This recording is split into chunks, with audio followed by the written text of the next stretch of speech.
Welcome to Our College, Your Voices. I'm your host, Kara Monroe. Don't forget, we are about to have our wrap-up episode for our college-wide reading study, and the book that we're all reading together is Hillbilly Elegy.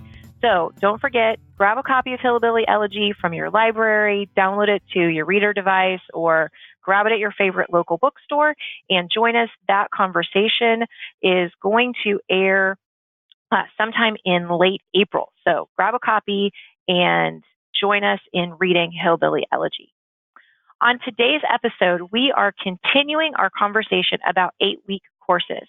Today, I have with me two guests who responded to simply an open invitation to faculty who wanted to talk about 8-week classes with our community. Every other week here at Ivy Tech, we send out an update to all of our faculty, and about a month ago, I sent out an open invitation and asked folks to join us. And our two guests responded to that invitation to join. So let's meet our panel. The first person is Nicole Duttlinger. Hi, Nicole. How are you tonight? Good. How are you? I am good. Can you tell us a little bit about yourself? Yeah, I'm an adjunct at the Lafayette campus. I teach mostly political science and mostly online courses. And then I'm also a doctoral student in instructional design and leadership. So switching from 16 to 8 weeks has me excited to come talk tonight. Excellent. Welcome, Nicole. And our other guest is Diane Moore. Hi, Diane. How are you? Hi, Kara. How are you? I'm good. I'm an adjunct professor at the Avon campus currently, and previously I was at the Lawrence campus. I'm really excited to see how the 8-week format will work for Ivy Tech's evening faculty. I think that will really be exciting and interesting to see how we will teach that format. And I'm so excited. And Diane, I should add, for those of our listeners who are not from the Indiana area, Avon and Lawrence are campuses that are a part of our Indianapolis service area. And Nicole, of course, Lafayette is in sort of mid-northwest Indiana, I guess is the way I would describe it. Is that the right way to describe Lafayette? Or central Indiana, I think is what most people call it. Okay, most people still call that central Indiana. Okay. We've had a lot of questions about, as I've gone around the state, about specifically adjunct faculty and their interest in 8-week courses and their concerns in that. So I am just really thankful to both of you for joining me tonight and for talking about this from your perspectives. And I hope that other people who listen to this episode will take me up on the next offer to do this so we can continue this conversation and continue to have a lot of exchange of ideas. So you both alluded to this just a little bit in your introductions, but I'd love for you to expand a little bit on how each of you are personally connected to this initiative of transitioning Ivy Tech to predominantly 8-week serving. As an adjunct, I've taught a lot of the online classes that are the 8 weeks. I've also taught the 12 and then the 16, but I usually have at least 8 weeks a semester.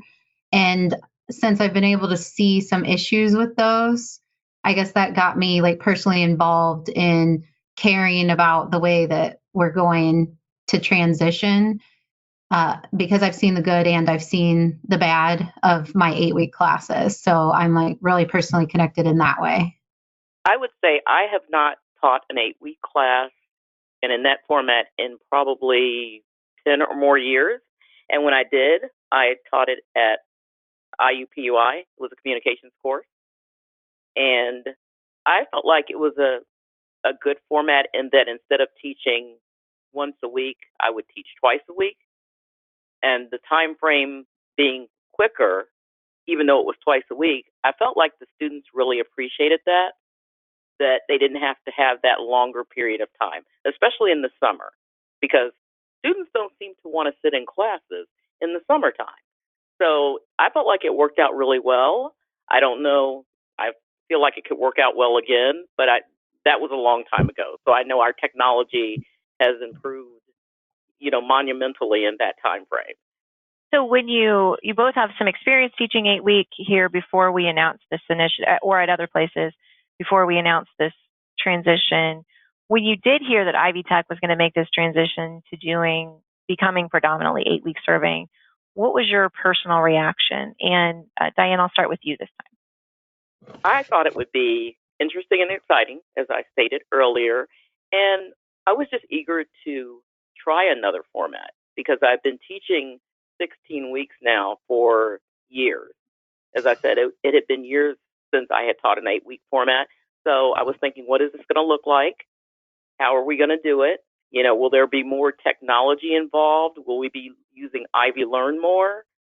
Because we will not be seeing the students as often face to face, because I teach the face to face traditional course once a week. So my questions were, are we going to use technology more to make sure that we're still keeping, in touch with them and making sure they're engaged? Did that make sense? It did. It absolutely did. Definitely. Nicole? Well, the first thing I thought about was the curriculum development, because as I said earlier, I've seen issues because we do the 16 weeks and we shove them down into 8 weeks. So like when I teach my online classes, it's 2 modules a week for 8 weeks. And I had seen issues with that. So my first thought was, who's going to be involved in curriculum development and in helping faculty design the curriculum well, so that we're not just shoving our traditional 16 weeks into 8 weeks. And so then that was my first thought and has stayed my thought, I guess, ever since. Very good. So and you've both alluded to this a little bit already, but I'd love to hear if there's any more you want to add on. Why do you think 8-week classes are, or why do you think they could be a positive step forward for Ivy Tech? I think they could be because, as I stated when I taught the summer class at the other college, that students like to finish things quickly. And I think in our new society where attention spans are much shorter than they were even, like 2 years ago. So I think the 8 weeks allow students to complete a goal in a shorter time period. And I think our society is such now that the attention span just isn't that long. So it's a positive. If they can get the learning and knowledge that they need in that shorter time frame, I feel like they'll be on board to be able to do that. Well, I guess that kind of like goes into one of my positives with it is if we design it in the right way, 8 weeks can actually be better because you can tie concepts together from the very beginning of the semester to the very end of the semester that the students haven't forgotten. So it makes it nice when it's condensed in that way if you tie everything together in the correct way. Nicole, I think that your if statement, if you tie everything together in the correct way, alludes to the next question, which is, what worries you most as we take our next steps in this initiative?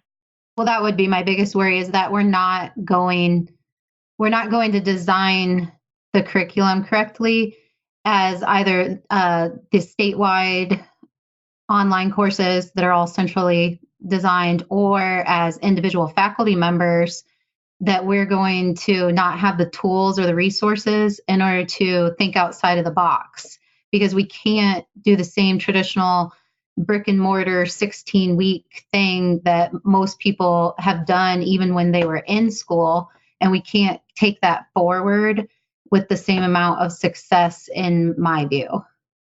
Diane, anything that worries you or that you're thinking about? My concern would be how the format is implemented.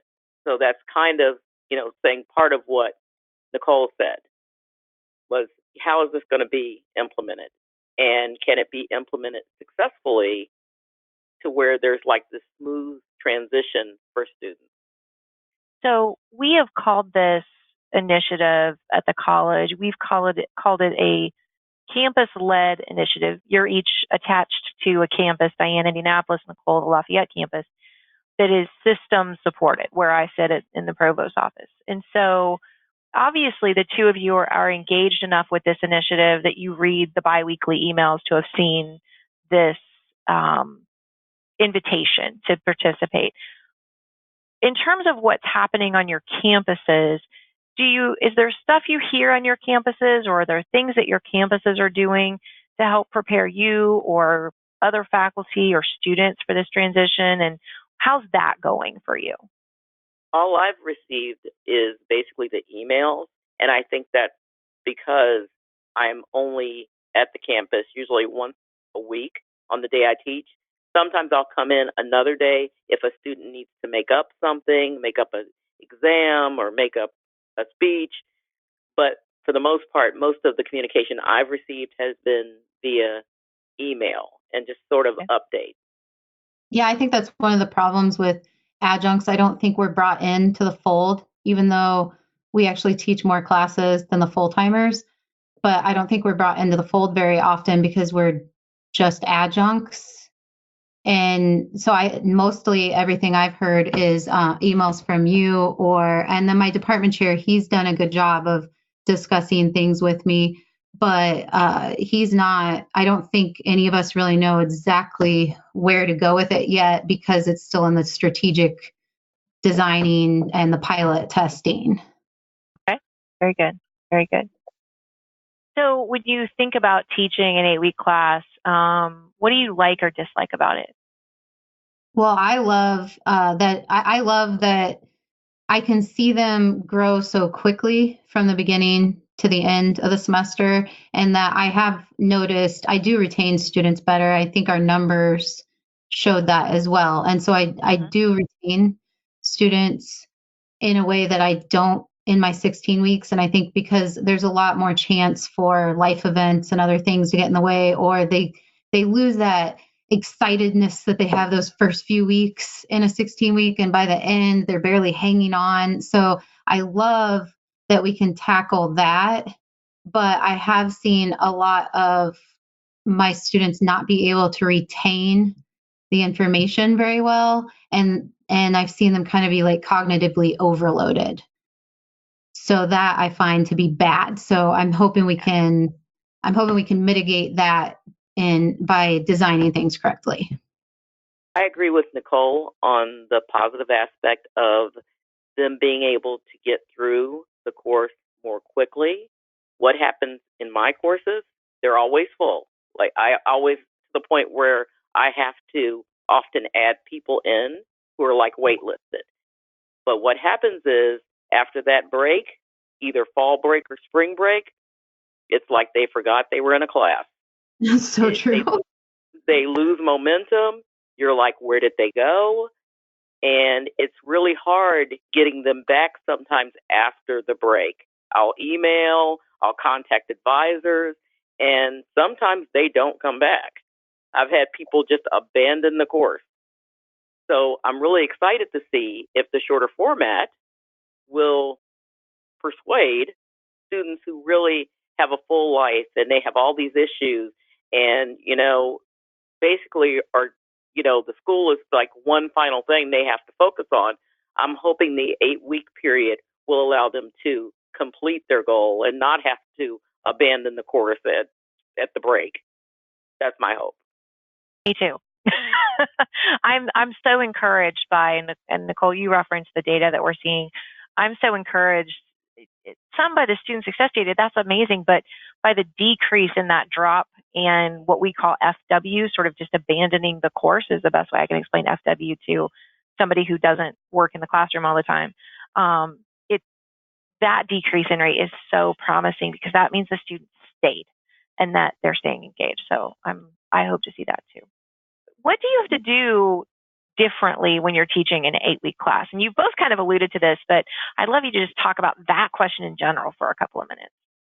Well, my hands have kind of been tied because I teach online. And so it's a statewide curriculum. And so when I have to teach the 8-week, like I said, they take 2 modules a week.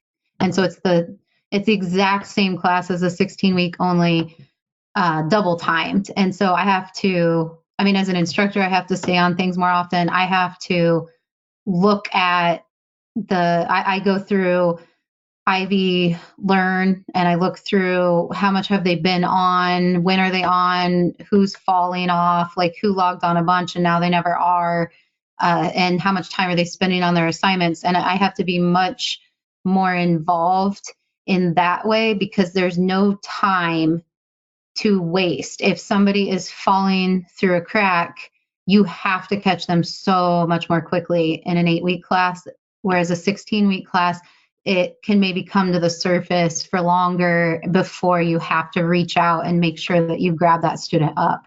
So that's the biggest thing that's the biggest thing that I change when I go from 16 to 8.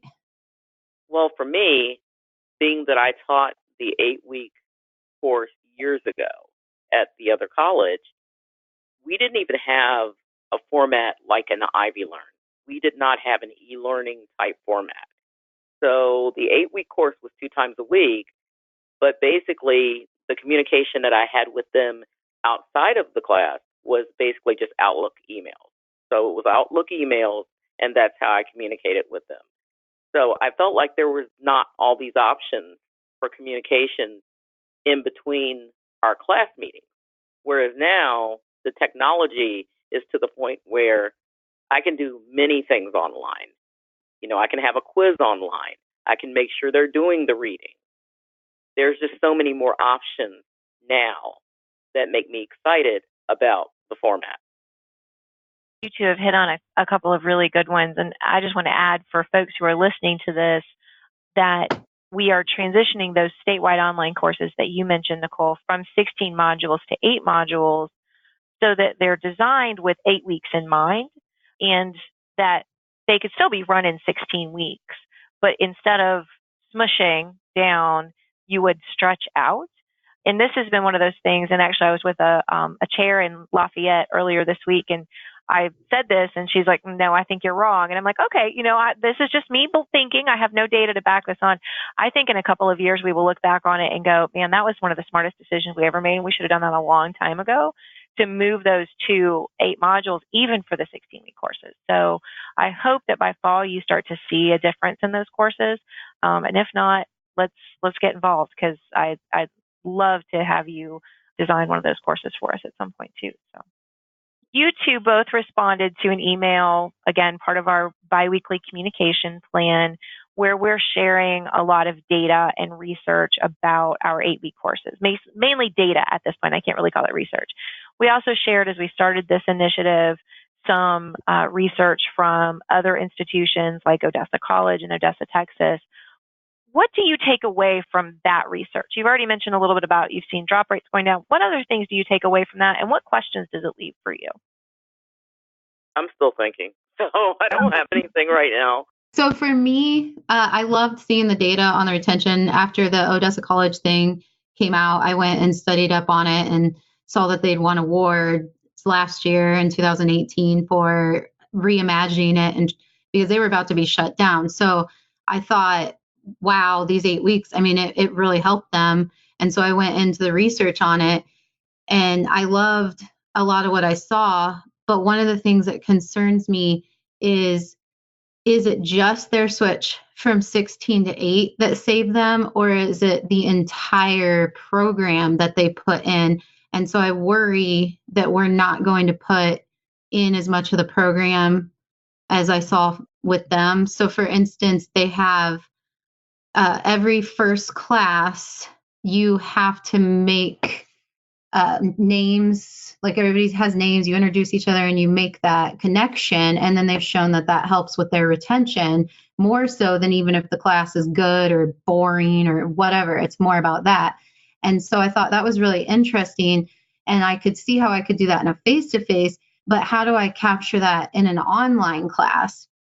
Because like right now I'm doing research on dialogue boards and they don't capture that same effect in the research. So I'm wondering where we're going to go with that.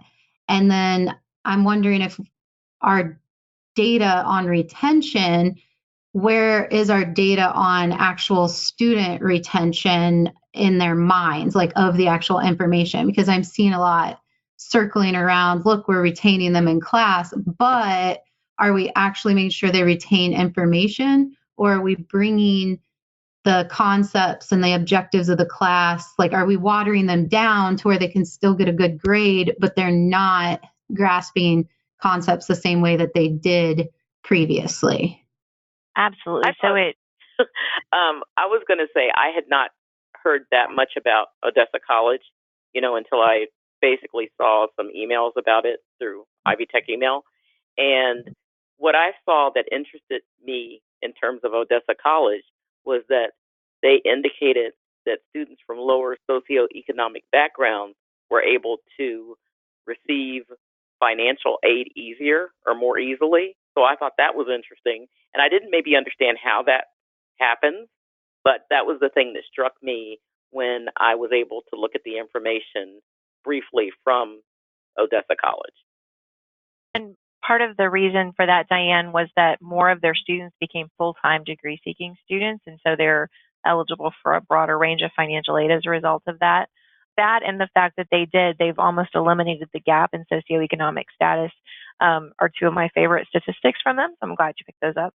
And Nicole, to your question, so what you alluded to, their commitments about learning names and those sorts of things, that's what they call their drop rate improvement program.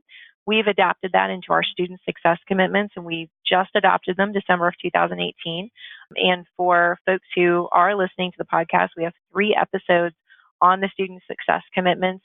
You can find actually all of those are now linked on our website at www.ivytech.edu/commitments. So you can look at all of those. Nicole, you bring up a really good point that we're really grappling with right now is how do you embody those in an online course? Because it is different than in a traditional course, but I believe it can be done, and we've just got to put a lot of time and energy behind it. So you brought up a really wonderful point that I'm glad we get to talk about tonight.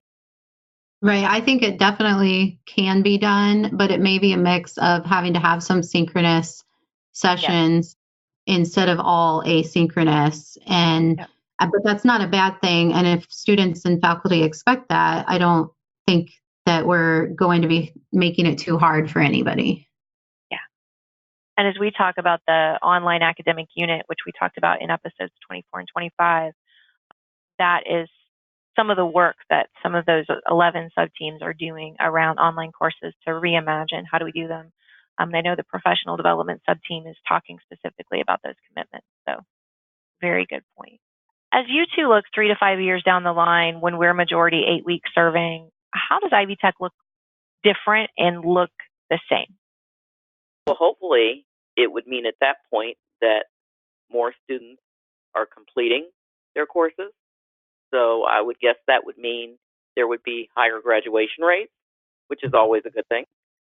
That's what I would envision with adapting this format. So I guess I see 2 different paths in 3 to 5 years, and it all really depends on the tools that I feel will be given to faculty versus, and also financial compensation, because I feel like that one path, we do it the right way and we support faculty in getting them to learn how to make 8-week classes better and to, follow learning theories that work and to implement new kinds of ideas and, maybe new kinds of projects, things that they haven't traditionally thought of before. And we have the tools available to do that, but we have to be able to get those tools to the faculty. And then we need to be able to support them financially, especially while we're in this upheaval as it is, that makes them want to jump on board with it and not just look at it as a bunch of extra work.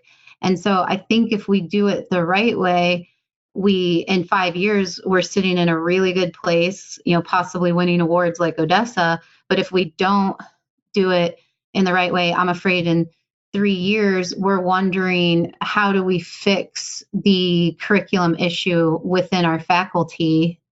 I guess for me with Ivy Tech, I've always felt like that adapting to new initiatives is something that the college does very well. And I've worked at other colleges where I did not see that being the case. So I see success for Ivy Tech with this format because they approach things in a way where they're successful.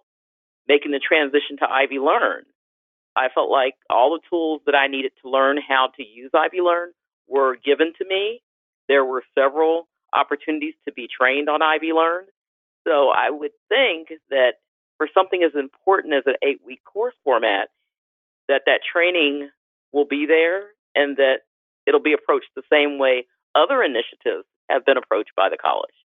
Well, I think we are, as a college, we're much better at adapting to initiatives. That's one of the reasons I like to work here, because I don't feel that it's as stagnant as a lot of academia.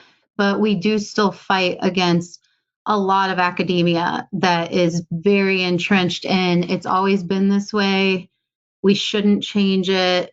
And I mean, we still have people in my department meetings that will complain about having to use Ivy Learn still, and we've been on Blackboard board and then Ivy Learn forever, and they still complain about having to use it.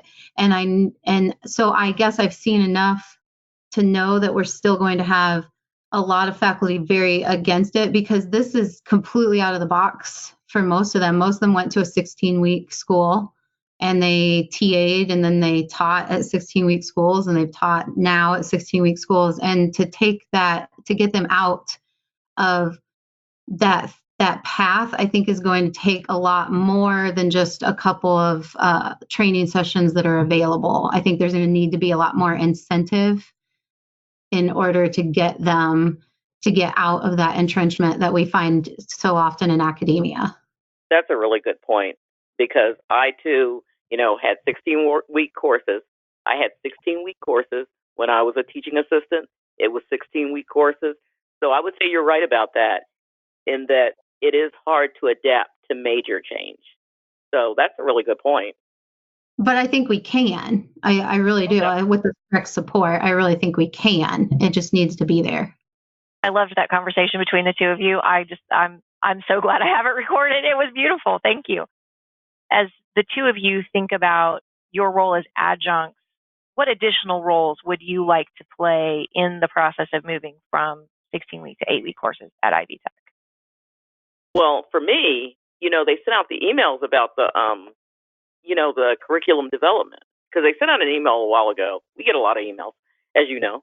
Yes. And they sent out this email about the curriculum development people to assist with that. They were doing it like a credit course, and I was interested in that. So that's probably the only thing I would say, is that I would be more than happy to assist in that if that were still an option that was available. That's probably the only thing I have. All right, very good. Well, I suppose that's one of the things I've noticed with curriculum development at the school is, like, for my online course, for instance, only one subject matter expert gets picked, and then it's designed with one instructional designer. And that, to me, leaves out a lot of other people's ideas and innovations. And so I feel like at this point, since we're doing this new thing, as many voices as possible might be a good thing when it comes to the curriculum development, instead of them just picking one person from a pool of all the political science adjuncts and faculty. I agree with that as well. So we're looking a lot at the data on the student retention. Are we trying to develop something in order to look at the data on, the quality of the classes as well, besides student surveys? Because, I mean, those really don't tell you a whole lot about if the class is actually quality, if that makes sense. Absolutely.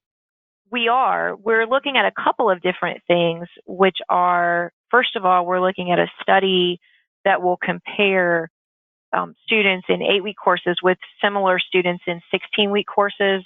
Uses a paired analysis of students to match up students on a variety of different characteristics and sort of see how they do both in the current course but also in future courses. So that's one step.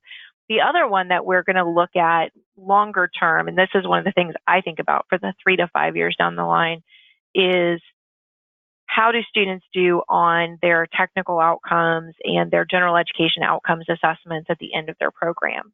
We have some already not anecdotal, but we have some single point data on that. So we have a medical assisting program in Richmond that has already converted entirely to 8-week courses, and the students in that program actually did just as well or better on their certification exam, their external third-party certification exam, as students who had taken the curriculum under 16-week. So we'll be watching all of those types of results very, very closely to make sure that, I think, Nicole, it was you that alluded to that concern, that If it's done right, students really can retain that information. But if you don't make those intentional efforts to redesign the curriculum to an 8-week format, you can just overload them. And that's what a lot of students right now are feeling, is that overload as we're sort of making this transition. It's always hard to be in the middle of a change. So we are looking at least both of those things as we continue to monitor quality. Awesome. We hope today's conversation has helped you learn a little bit more about 8-week classes at Ivy Tech and spurred more questions you would like to hear explored in an episode in the future. And again, just like Diane and Nicole were brave souls who came on to talk to me tonight, we would love to have you on the podcast as well.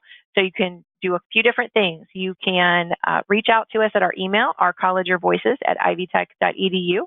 You can leave us a voicemail at our phone number, which is 317-572-5049. And just leave us a message of 2 minutes or less, and we can include that in a future episode.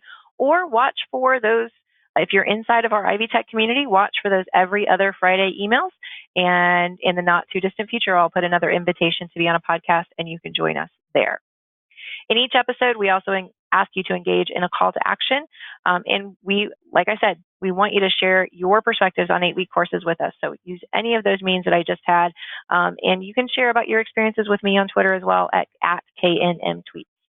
Thank you for joining episode 31 of Our College Your Voices. I want to thank tonight's guests, Nicole Duttlinger. Nicole is a political science adjunct and doctoral student in instructional design leadership. You can reach out to Nicole by email at nduttlinger, NDUTTLINGER, @ivytech.edu. We'll also put the link to Nicole's LinkedIn profile in our show notes. And our other guest is Diane Moore. Diane has been an adjunct professor in communication at the Avon and Lawrence campuses of Ivy Tech. She can be reached via email at dmoore354@ivytech.edu. And we will also put the link to Diane's LinkedIn profile in our show notes. I'm your host, Kara Monroe. You can connect with me on Twitter at KNMTweets. Our producer is Ann Penny Valentine.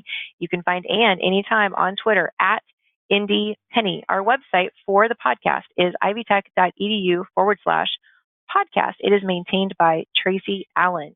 Production assistance for this and every episode are provided by Becky Campbell and the Ivy Tech Community College marketing team with support from Sarah DeWitt. Our podcast concept is by Matthew Pittman.